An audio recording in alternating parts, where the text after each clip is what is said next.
Tonight, President Trump fires the U.S. Attorney General, and it's a move sending shockwaves across the country.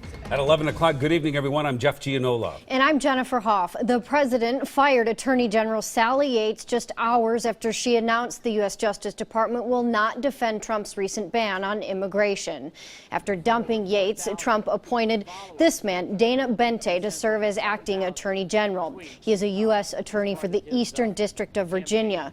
The White House also accused Yates of betraying the Department of Justice and being weak on border security. Oregon Congressman Earl Blumenauer, a Democrat, responded by Twitter, writing, quote, "Heads should roll, but in the White House, not the Department of Justice." And then Republican Representative Greg Walden also released a statement saying the #1 job of the president is to keep America safe, but that he is looking for more clarity on the president's plan. So Yates firing tonight marks the first time an acting attorney general has been fired since the Richard Nixon era.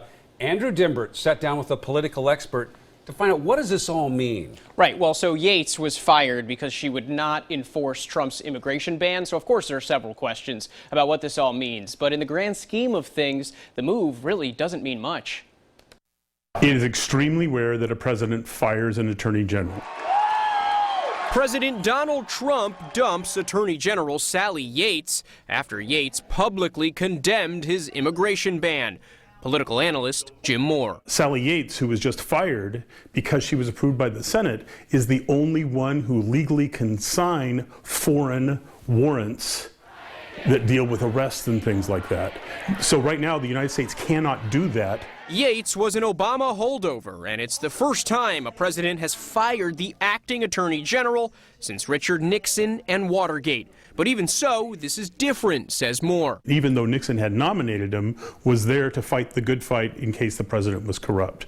And that's not the situation here. This was just basically a holdover until the real attorney general could be put in place. Now, it's only been a little over a week since President Trump was inaugurated, but he's already acting fast. And across both party lines, historically, that's not too uncommon. It's very similar to kind of Ronald Reagan, who came in and was very different than Jimmy Carter. It's also very much like Franklin Roosevelt coming in and saying, boy, we've got to get on the first 100 days. And as for what the firing of Yates means for Trump's aggressive immigration policy, the executive order didn't change at all. Yates will temporarily be replaced by Dana Bente until Senator Jeff Sessions, President Trump's true appointee, passes the Senate confirmation vote.